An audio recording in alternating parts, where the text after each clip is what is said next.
Hey guys, how's it going? Michael Troy here, and today we're going to be looking at Action Comics Weekly number 601.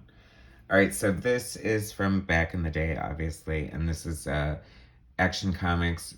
John Byrne had been working on it as a team up book up until issue 600, which culminated in Wonder Woman and Superman teaming up together, and it was awesome. They fought Darkseid on Apocalypse, and it was written and drawn by John Byrne and inked by George Perez, so it was totally epic. But then I think John Byrne was getting ready to depart DC as he wasn't, he was not happy with his arrangement there and went back to Marvel. And so they changed the gear of Action Comics and turned it into a weekly book, which seemed like an exciting idea at the time. But look, even at $1.50, that was expensive because it's like double sized. And it was really hard to keep up with after a while, especially if like it was a big week for something else and it's like, oh crap, now I have to buy Action Comics. And then, you know, if you let it slip a couple weeks, then you're just screwed. But I wonder if people felt that way about the new 52. The only 52 I got was like when the origin story in the back was good. Otherwise, I thought it was complete crap.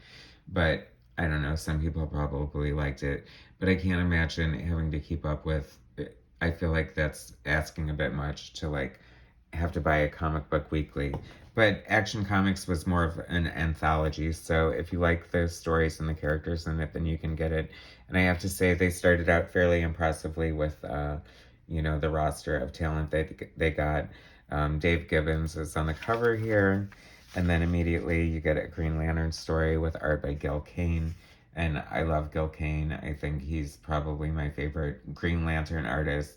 I just totally love his anatomy and his storytelling, and he's just dynamic, and I feel like he's unique. I don't think too many people look like him, and he draws Star Sapphire so cool, and he just draws everything so cool.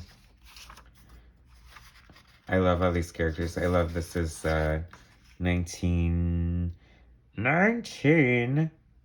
This is like 100 years ago. 1981. No. Oh no. Oh my god, I can't find the date, guys. Can you believe it? Okay.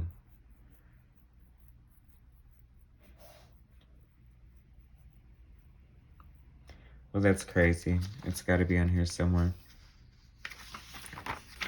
It's in the 80s. It's like 1987, 1988, I guess. When did Byrne leave?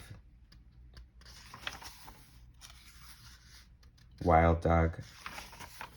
See, and then you had to put up with certain stories like this. I don't know. I'm sure it might have been good, but I never really got into it. I mean, he's basically like Jason Voorhees from Friday the 13th. Is that what's going on there? And then, oh, Dan Spiegel. I have an original art page from Dan Spiegel. He's like a horror artist. I'm not super familiar with him, but I love the page that I have, and it's very cool. I love this old school art that looks very like horror oriented, or just very, you know what I'm saying, guys.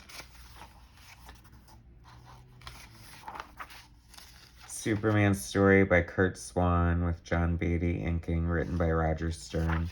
So there's a lot of good fun stuff going on. Mike Byrne, very prominent writer in the 80s with Flash and Punisher and so many other things. So I love Deadman. I think he's like such a cool character. I feel like they could do him better. Like GC has all these characters that are just sitting there at their disposal, and I don't know. I think like Deadman would be like so cool in like a movie, or I don't know, at least an animated feature or something like that.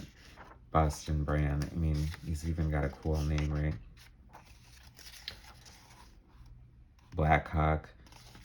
Never super into Blackhawk. This is cool art by Rick Burchett, but I don't know. I'm just not into like war comics or anything like that. So anyway, that was Action Comics 601, Action Comics Weekly, after John Byrne left. And thanks so much for watching. Please hit like and subscribe and share my content, and I'll bring you some more later. All right, thanks, guys.